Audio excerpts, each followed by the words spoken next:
a half an hour live. People were on and coming in and coming out, and nobody could hear me. So I'm just confirming from my team that I could be heard. I did see some messages coming through on my last live, and I was like, I turned my phone upside down because I wanted to be fully present. So before I move on, I'm just waiting for the okay that I can be heard. Waiting for the okay. And so while I'm waiting for the okay from my team. Okay, great. All right. Thank you, thank you, thank you, team. Okay, perfect. They can hear me. So thank you for being so patient. For those of you who were on earlier, or who popped on the live and probably popped off, I want to share with you it was a really good live. First of all, it was so good. I was like, and so however I get the opportunity to do it again. First things first, I want to share with you that I have this new adapter that I'm using with my MacBook Pro, and it impacted the volume. So thank you so much for being patient. I'm doing this live. I'm coming in to hang out with all the unstoppables of the world. I want to say thank you for being a part of my community. I'm so, so grateful to have you in my life. And I really feel like I am just really at this place of feeling fully blessed, fully blessed. And I'm going to talk today about some experiences that I had while I was in New York. I'm calling it the lessons from COVID, or the lessons from New York. Um, and I think it's important for me as an entrepreneur, for me as a leader, to be able to talk about the growth that I've been experiencing in my life, in my business, and to share with people, like, you know, what it's like. Like, I know sometimes people will see my videos or see my pictures, and I'm happy, and I am really, really happy. And I'm also growing. And also, there are parts of life and parts of business that aren't so fun, and that's okay. Like, that's just a part of life. I want to share with you that a little story here about New York. I'm wearing my New York sweatshirt that I bought in New York. It's my second time. It was my second time visiting in New York. The first time was last year, and we stayed in Brooklyn, and we had a lot of fun in Brooklyn. And this time, Scott and I decided we wanted to hang out in Manhattan. And so I have some really good friends in Manhattan, and I sent them a message almost like 10 months ago, and I said, Scott and I want to come back to New York. We want to come back and hang out with you. What are the best dates? And uh, so Scott and I planned this trip almost, like, I'm approximating here, but almost 9 months ago, we planned this trip to New York. And so it's been on the books. We've known about it. I've been super excited. We've talked about the bagels that we were going to have, walking the Brooklyn Bridge. We talked about the museums that we were going to go to. We talked about Coney Island. We didn't have a chance to go to Coney Island. We were talking about all of these amazing things that we were going to do in New York. We've been talking about it. And August rolls around, and I get this opportunity to do an event. It's like a 4-day event. There was going to be approximately 70 people at this event. I get this opportunity to do this event, and so Scott and I talk about it, and he shared with me his concerns. He said, "It's 3 days before we leave for New York. So, if you really wanna do this thing, um, I would love for you to wear a mask." And I was like, "I totally will wear a mask." I was like, "I get it. We've been planning for New York." And I'm like, "I will absolutely wear a mask." And he's like, "Okay." And we agreed. He was gonna wear a mask at work because Scott now works 2 days out of the office in downtown Portland, and we were going to minimize our exposure to COVID. And so I get to camp, or excuse me, I get to this event, and immediately, like, I decide that I'm not going to wear the mask. And I was like, "I'll be fine. It will be fine. Everything will be fine." I'm not going to get COVID. I mean, what are the chances, even though it's running rampant here in Oregon? I was like, what are the chances I'll be fine? So I was in the energy and I was like, it's going to be hard to talk through a mask and blah, blah, blah, blah, blah, blah. So I didn't wear a mask. The final day of this event, we find out that there are some people there that have been exposed to COVID. So I take a test when I get home from this event and I'm negative, and I thought, and Scott asked me, he's like, "Did you wear a mask?" And I said, "I did not wear a mask. I did not." And I'm like, "I'll be fine. It'll be fine. Everything will be fine. Don't worry about it." And so 3 days in to New York, we had gone to the natural history or to the museum. I can't remember the name, the history museum. We went to Governor's Island. We had such a great time. And on the third morning, I wake up and my throat is like completely swollen. My lymph nodes, I feel like I have a head cold, and I take a COVID test. And sure as shit, I have COVID. Scott left that morning. He went to Brooklyn and he came back and he wore a mask, which I understand. And not only did he isolate from me, like he wouldn't touch me, he wouldn't hug me, he wouldn't console me, he wouldn't like eat near me. We did not sleep together for almost 7 days. Now, this is the first time that I have ever not had hugs and love and anything from Scott. And I'm going to tell you, it was a real effing shock. So here I am sick. I felt really bad. I'm in a place that's not my home where I'm trying to like heal. I have a fever. I know I have fever brain. And he comes back and he takes care of himself, and he should. He should have. I absolutely had no problem with that at all. And I was hurting. I was hurting, and I wasn't just hurting a little bit. Like I was hurting a lot, and I was hurting because not because I was sick. I was hurting because I knew I was out of integrity.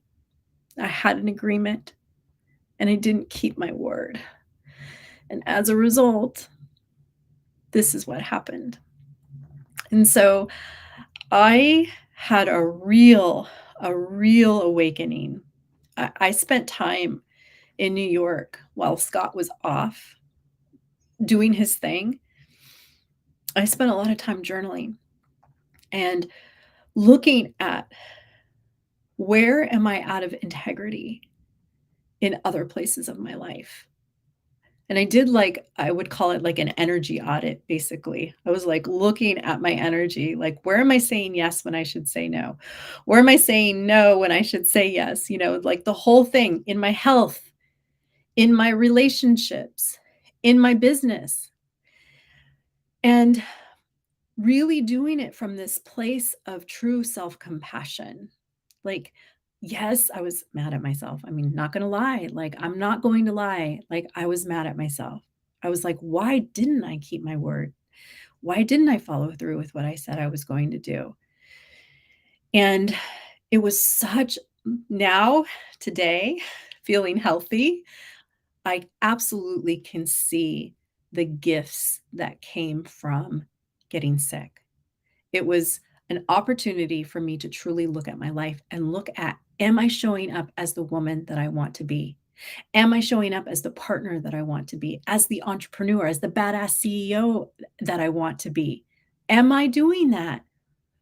And so I will tell you that it was not fun at all. It was actually really super, super hard. It was a hard experience for me. It hurt. You can tell, like, I still feel it when I think about it because it was such a gift. I don't wish this upon my worst enemy, but it was such a gift for me to take a real, honest look at my life. And so I took the opportunity. Yes, I could have avoided it and been like, "I'm sick, I can't deal with this." And I was like, "No, no, there are so many gifts here, and I'm gonna look for the gifts. I'm gonna look for how I can grow." And so I wanna ask you, like, where for 2023, what have been the gifts for you? What has been the opportunities for you to look at your life and be like, to do your energy audit, to put the glasses on of a different perspective and be like, life is happening for me. And here's how I'm going to look at this situation, this scenario that is happening, because we can either look at it from a place of empowerment or disempowerment, and we get to choose. And so what was I choosing? And yes, I would played the pity party. I did. I will admit, the first day I was sick, I missed my mom. Automatically I was like, I felt I missed my mom, and my mom is not here in physical form anymore, and Scott certainly was not giving me comfort because he was upset, and I understand that. And I respect him so much that he doesn't come in and try to save the day. He's like, figure it out. And I was like, okay, I'm going to take 100% responsibility. And so this was the opportunity to look at my life and my business and my health as well, because I've let 2023 get a little out of hand, you know, not being as consistent with walking, not drinking as much water. I'm going to drink some water.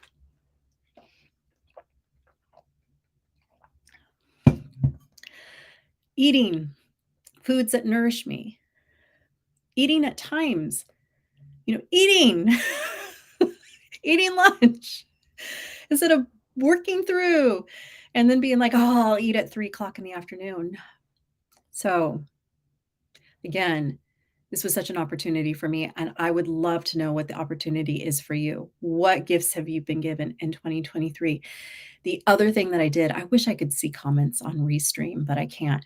The other thing that I did was a beliefs audit, because here's what I want to share with you about beliefs. Beliefs are everything, okay? The filters, the glasses in which we see our life through, is based on our beliefs. What gets into our brain, like what we allow into our brain, the information that we allow into our brain, the possibilities that we allow into our brains, are based on our beliefs. And our beliefs are always, their goal is to always support us. But many times our beliefs can be limiting and our beliefs can keep us safe. And to me, that can mean stuck. All right. And so I did a limiting beliefs audit. I did some deep work. I don't know if I would recommend that for everybody, but I was like, I'm already not feeling well. I might as well like really look at my life. And so I did some beliefs work. And I will say that once I felt better, I was like, oh, I have so much fun creating my new beliefs, because many times our beliefs are driving us and we don't even realize it. Our beliefs they create our thoughts and our feelings. Our thoughts and our feelings create our beliefs. I'm going to say it again. Our beliefs create how we think and how we feel. And how we think and how we feel reinforces our beliefs. And so we don't even know many of the times because it's just happening automatically. Okay. And so I had the opportunity to work on some beliefs because I want my beliefs to drive me in the directions that I want to go, in the direction that I want to create. I don't want my beliefs to always keep me safe and keep me stuck. And so because I know the brain, because I understand the brain, because I understand the power of beliefs, I did my beliefs audit. And what's super fun is for me is when I was writing down my beliefs, it's like, I'm like, what do I want to believe? And I do this, it's like I love to create from this place of like feeling whole and complete. And so today I'm showing up as a woman who feels whole and complete. My worth is innate. I'm everything that I always wanted to be, and I always have been. It's always been inside of me. I'm not separate from anything that I desire. I'm not trying to get there. I am there. This is what's automated. This is what is so beautiful and so empowering. Everything in my life happens for me. Every decision I make, and then I could just keep going, but I won't. So I want to invite you to also look at your beliefs, to do a beliefs audit, to do a limiting beliefs audit. And not everything that pops up is going to be limiting, but this is going to help you really look at your life, because not only do our beliefs create our experience, it creates our reality. They create our outcomes. And so looking at your life and saying, am I having the outcomes that I truly desire? Am I living the life that I truly desire? Am I frustrated all the time? Am I judging myself all the time? And so these are practices, to put into place. Everyone knows, if you follow me, if you hang out with me, by the way, I didn't even introduce myself. I'm doing this live through Restream in all of these different groups. Hey, everyone, I'm Mary Lou Rodriguez. I am a brain training expert. I'm a certified international hypnosis instructor. I am a hypnotist. And because I am a hypnotist, I have been able to not only learn the skills to train my own brain, but to teach others how to train their brains. And it has been one of the most amazing things that I have ever done with my life. And if I were to look at my life, if I were to look, I did look at my life 5 years ago, where I was 5 years ago and where I am today. I had no idea. I had no idea that I would be here today. I had no idea. But where I started was as a hypnotist, wanting to create impact, wanting to help people live their best lives. And that is exactly what I'm doing. And it's unfolded in so many ways. So I share this with you because I want you too to know that you don't know where you're going to be in 6 months from now and a year from now. And you can continue to create your reality based on, and I'm doing like mental rehearsal, visualization, and your beliefs. And are you wiring in your beliefs into your subconscious? Do you even know how to do that? Lots of people who hang out with me, who've been a part of HypnoThrive, who've been a part of my membership, who've been a part of Unstoppable You, know how to wire in their new beliefs. I teach a framework. I teach a process because, yes, hypnosis is part of it, but it's not the only tool that I use when we are creating new neural networks in our brain. And how we create new neural networks is what I love to talk about. And so inviting you, so please put in your comments down below what 2023 has been, what gifts 2023 has given to you. What are some of the limiting beliefs that might be holding you back from truly living your best life? And then I want to invite everybody to a workshop that I'm doing called Monetize Your Mind, Monetize Your Business. Now, I love to talk about money. I'm not going to go into money, all my money stuff here, because I don't have time, but I know that money has been one of my biggest challenges and my biggest gifts. Okay, remember, it's the glasses in which we see life through, because I understand how to teach it, how to talk about it. And it absolutely is a part of any entrepreneur's life or anybody who's wanting to change their mindset with money. So I'm going to talk about how to monetize your mind and how to monetize your business. I'm going to talk about the frameworks that I have used to create a 30K month, to create a 50K month, to create a 100K month. And I want to share with you that there is nothing more rewarding than creating abundance by helping people live their best lives. Nothing more rewarding than that. So I want to invite you to come and hang out with me. Monetize your mind, monetize your business. We kick off October 10th. Let me just confirm that. October 10th. At 11 a.m. Pacific Standard Time. It's a 3-part workshop series. I'm going to talk about frameworks. I'm going to talk about processes. I'm going to talk about tools, and we are going to have so much fun. So again, I know I started off this live by really thanking you for being a part of my life and for being a part of my communities. And it really means the world to me that you are here. My intention is that you are living your most unstoppable life. And I want to teach you how to do that. All right, everyone. This live was all about the lessons that I learned in New York and from having COVID.